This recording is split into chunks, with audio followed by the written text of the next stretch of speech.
పండుగంటే టక్కున గుర్తొచ్చేది కోడి పందాలే. ఎక్కడికక్కడ పందెం కోళ్లతో పందెం రాయుళ్లు రెడీ అయిపోతుంటారు. అయితే ఈ సీజన్కు ముందే ఏపీలో పొలిటికల్ పందెం కోళ్లు హడావిడి మొదలైపోయింది. అన్ని పార్టీల్లో టికెట్ల కోసం నేతలు సై అంటే సై అంటూ పోటీ పడుతున్నారు. టికెట్ దక్కకపోతే పార్టీ మారిపోవడమో లేకపోతే సొంత పార్టీలోనే రెబల్స్ అవతారం ఎత్తడానికి కూడా రెడీ అయిపోతున్నారు. వైసీపీలో ఈ పరిస్థితి ఎక్కువగా కనిపిస్తోంది.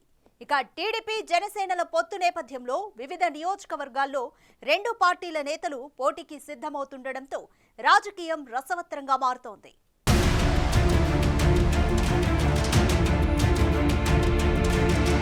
ఓవైపు ఓటర్ల జాబితాపై రాజకీయ పార్టీల ఆరోపణలు, మరోవైపు ఈసీ అధికారుల పర్యటనలతో ఏపీలో ఎన్నికల జాతర మొదలైపోయింది. ఈసారి ఎన్నికలు ముందే రావచ్చన్న వార్తలతో రాజకీయ పార్టీలు యాక్షన్ ప్లాన్ను స్టార్ట్ చేసేశాయి. వైసీపీ ఇప్పటికే విడతల వారీగా అభ్యర్థుల్ని ప్రకటిస్తోంది. ఫస్ట్ లిస్టులో 11, సెకండ్ లిస్టులో 27, మూడో జాబితాలో 21 మందిని ఇన్ఛార్జీలుగా ప్రకటించింది. ఇప్పటివరకు ప్రకటించిన 59 మంది అభ్యర్థుల్లో ఎమ్మెల్యే క్యాండిడేట్లతో పాటు ఎంపీ అభ్యర్థుల్ని కూడా మార్చేసింది అధికార పక్షం. ఏపీ ఎన్నికల్లో గెలిపే లక్ష్యంగా వైసీపీ అధినాయకత్వం ఎమ్మెల్యే, ఎంపీ స్థానాల ఇన్ఛార్జీల్ని మార్చేస్తుండడం ఆ పార్టీలో కలకలం రేపుతోంది. ముఖ్యంగా రాజధాని అమరావతి పరిధిలోని విజయవాడ వైసీపీలో పెద్ద గందరగోళమే కనిపిస్తోంది. ఇప్పుడు పొలిటికల్ రాజధానిగా పేరున్న బెజవాడలో పశ్చిమ నియోజకవర్గం నుంచి పెనమలూరు సెగ్మెంట్ల వరకు వైసీపీ నేతల్లో తీవ్ర పోటీ కనిపిస్తోంది. తాజాగా పెనమలూరు నియోజకవర్గం వైసీపీలో అసంతృప్తి అగ్గి రాజుకుంది. పెనమలూరు వైసీపీ నియోజకవర్గ ఇన్ఛార్జిగా మంత్రి జోగి రమేష్ను నియమించడాన్ని నిరసిస్తూ ఆ పార్టీకి చెందిన పలువురు నేతలు ఆగ్రహం వ్యక్తం చేస్తున్నారు. ఇప్పటికే మాజీ మంత్రి, అక్కడ సిట్టింగ్ ఎమ్మెల్యే పార్థసారథి వైసీపీని వీడేందుకు సిద్ధమయ్యారు. ఇక పెనమలూరు టికెట్ ఆశిస్తున్న పడమటి సురేష్ బాబు, తుమ్మల బుజ్జి వర్గాలు ఆందోళన దిగుతుండడం వైసీపీ అధిష్టానానికి తలనొప్పిగా మారాయని అంటున్నారు. మరోవైపు పార్థసారథి టీడీపీలో చేరతారన్న ప్రచారం ఆ పార్టీలో కూడా కలకలం రేపుతోంది. వైసీపీలో రచ్చ అలా ఉంటే పెనమలూరు టీడీపీలో సైతం ఆందోళనలు మొదలయ్యాయి. గత ఎన్నికల్లో పార్థసారథి చేతిలో పరాజయం పాలైన మాజీ ఎమ్మెల్యే బోడె ప్రసాద్ వర్గం తమ నేతకే టికెట్ ఇవ్వాలని ఆందోళన షురూ చేసింది. పార్థసారథి టీడీపీలో చేరడం ఖాయమవ్వడం, ఆయనకే పెనమలూరు టీడీపీ టికెట్ ఇస్తారన్న ప్రచారంతో బోడె ప్రసాద్ వర్గంలో కలవరం మొదలైంది. దాంతో వారు చంద్రబాబు కాన్వాయ్ని అడ్డుకునే వరకు వెళ్ళింది పరిస్థితి. ఒకవేళ పార్థసారథికే కనుక టికెట్ ఇస్తే మాత్రం పెనమలూరు టీడీపీలో చిచ్చు రగలడం ఖాయంగా కనిపిస్తోంది. మొత్తం మీద పెనమలూరులో ఈ పొలిటికల్ పందెం కోళ్ల ఫైట్ రసవత్తరంగా మారింది. విజయవాడ సెంట్రల్లో టీడీపీ అభ్యర్థిగా మాజీ ఎమ్మెల్యే బోండా ఉమ్మకి పోటీ లేదు. అయితే వైసీపీ మార్పులు చేర్పుల రాజకీయం అక్కడ కలకలం రేపుతోంది. పశ్చిమ నియోజకవర్గ సిట్టింగ్ ఎమ్మెల్యే వెల్లంపల్లి శ్రీనివాస్ని విజయవాడ సెంట్రల్ నియోజకవర్గ ఇన్ఛార్జిగా ప్రకటించారు.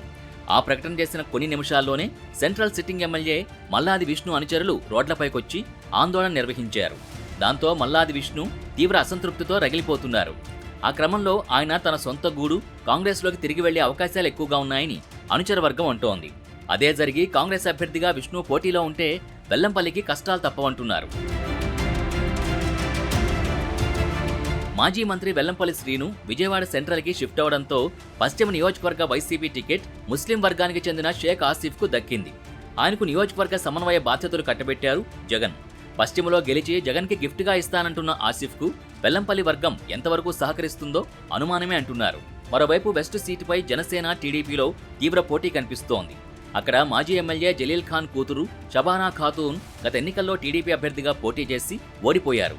అప్పట్లో వెస్ట్ నుంచి జనసేన అభ్యర్థిగా పోటీ చేసిన పోతిన వెంకట మహేష్ మూడో స్థానంలో నిలిచినప్పటికీ 15% ఓట్లు సాధించారు. ఆయన చీల్చిన ఓట్లే టీడీపీ ఓటమికి కారణమయ్యాయన్న అభిప్రాయం ఉంది. ఈసారి టీడీపీ జనసేనల పొత్తు నేపథ్యంలో పశ్చిమ సీటు జనసేనకు కేటాయించాలన్న డిమాండ్ బలంగా వినిపిస్తోంది.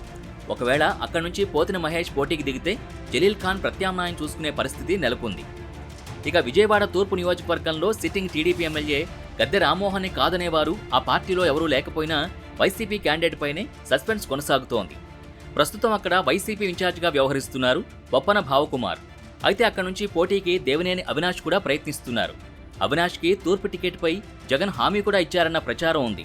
ఇక గత ఎన్నికల్లో వైసీపీ నుంచి తూర్పు టికెట్ ఆశించిన మాజీ ఎమ్మెల్యే యలమంచిలి రవి ఈసారి ఇతర పార్టీల నుంచి పోటీకి ఉవ్వెళ్లూరుతున్నారు. ఈ నేపథ్యంలోనే ఈస్ట్ వైసీపీలో పొలిటికల్ కోళ్ల పందెం ఉత్కంఠ రేపుతోంది. అలాగే విజయవాడ పక్కనే ఉన్న మంగళగిరి సెగ్మెంట్ రాజకీయం కూడా ఆసక్తికరంగా తయారైంది. అక్కడ వైసీపీ నుంచి వరుసగా 2 సార్లు గెలిచిన ఆర్కేని పక్కన పెట్టేశారు జగన్. ఆయన స్థానంలో టీడీపీ నుంచి వచ్చి చేరిన గంజి చిరంజీవిని ఇన్ఛార్జిగా ప్రకటించారు. టీడీపీ నుంచి గత ఎన్నికల్లో పోటీ చేసిన నారా లోకేష్ ఈసారి కూడా మంగళగిరి బరిలో దిగనున్నారు. అలాంటి మంగళగిరి నియోజకవర్గంలో గంజి చిరంజీవి టీడీపీలో కీలక నేతగా ఉండేవారు. 2014లో మంగళగిరి నుంచి పోటీ చేసి 12 ఓట్ల స్వల్ప మెజార్టీతో ఆర్కేపై ఓడిపోయారు ఈ చేనేత నాయకుడు. ఇప్పుడు చిరంజీవిని మంగళగిరి వైసీపీ ఇన్ఛార్జిగా ప్రకటించడంతో ఆర్కే వైసీపీకి రిజైన్ చేశారు. కాంగ్రెస్లో చేరిన షర్మిల వెంట నడుస్తానని ప్రకటించి వైసీపీలో కలకలం రేపుతున్నారు.